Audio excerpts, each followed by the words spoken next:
I started Asterhouse Design with a dear friend of mine 14 years ago. We didn't have a storefront, we didn't have an office, we just worked out of our homes. One thing that was really important is that we moved the business to a place or a building that we could own. That's why we are literally right here in this space, because we were able to purchase the building. We hit the ground running and didn't look back.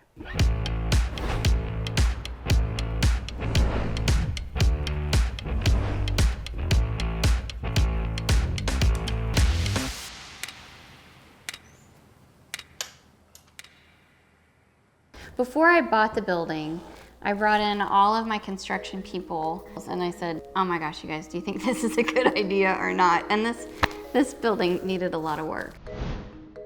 One of the first times I saw the building, the actual room we're in right now, we climbed up this rickety old ladder. We get up into this space and it's dark and everybody's shining flashlights around, and I'm like, how am I gonna do this? How are we gonna pull this off?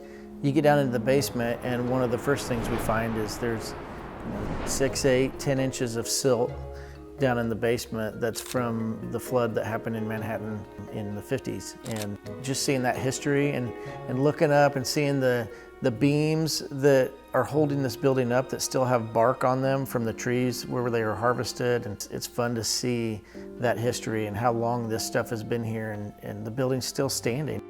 The building was built in the late 1800s as a dry goods hardware store that then moved into the clothing store. And then it was a sewing store that had wedding dresses. And now, of course, it's a home store.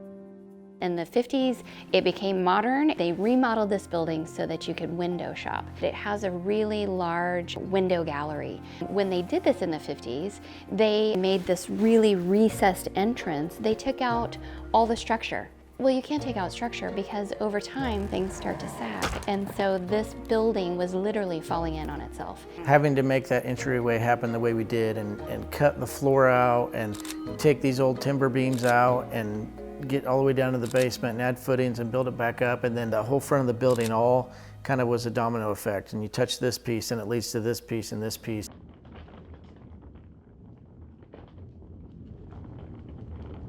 I had to meet so many requirements by the city and historic preservation, how to make this building safe, how to make it accessible, how to make it ADA compliant so that I can have everybody in here, because this is an historic influencing district. And so then I'm compromising my vision for what the space was, and then have to go back for architecture fees to tweak things. That to me was the biggest hiccup. Every single project has a challenge, and I've just been doing it long enough, there's always something, and it's how you handle that situation is what people remember.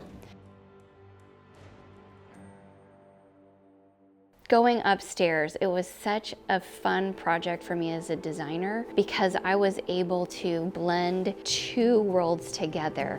The old world of what it was back in the turn of the century to today's modern. The building is a contradiction and a juxtaposition of itself, which I love. We saw writing on the walls upstairs because that grain elevator would take the grain from the back of the building and they would weigh it and bag it for market. There's a big hole in the wall from the original stove that was there heating that space.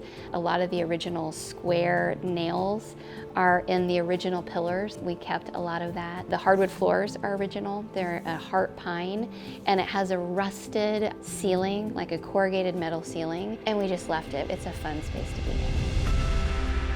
That's one of my favorite things to do, something as a designer that hasn't been done before. I do feel like Ben and the Dwell team is a safe place that I can kind of maybe throw an idea out there that's maybe got a little curveball to it, because Ben's team is the first to be like, okay, well, I don't know how to do it, but we're gonna figure it out. We're willing to try the creative, unique things that maybe aren't industry standard. The really sweet part of the project for me was this is my second time I get to help build Amanda's design studio. And the first time was my very first project right out of the gate when I went off on my own and started my business. This place is pretty special for me, that we were able to continue working with one another and building that relationship, and for her to say, hey, I trusted you then, I trust you again, like, let's make this happen. It's fun to drive by and see that big Furnish sign. I remember when the Furnish sign was going up and I'm like, that is so cool.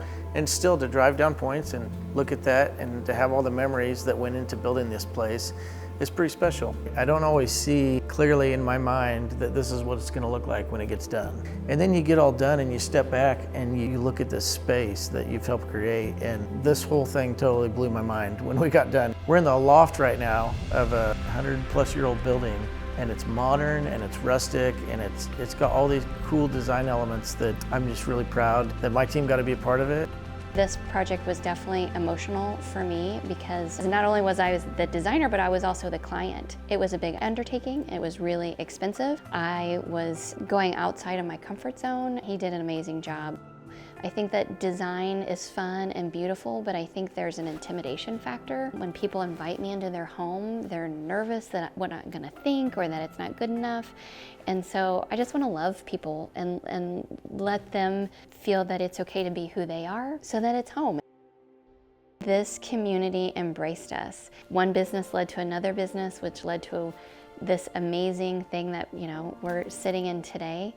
And I would not be where I am today without being here in this town with the relationships that I established on that very first project. That's just who Manhattanites are. We want to build up our own and support our own.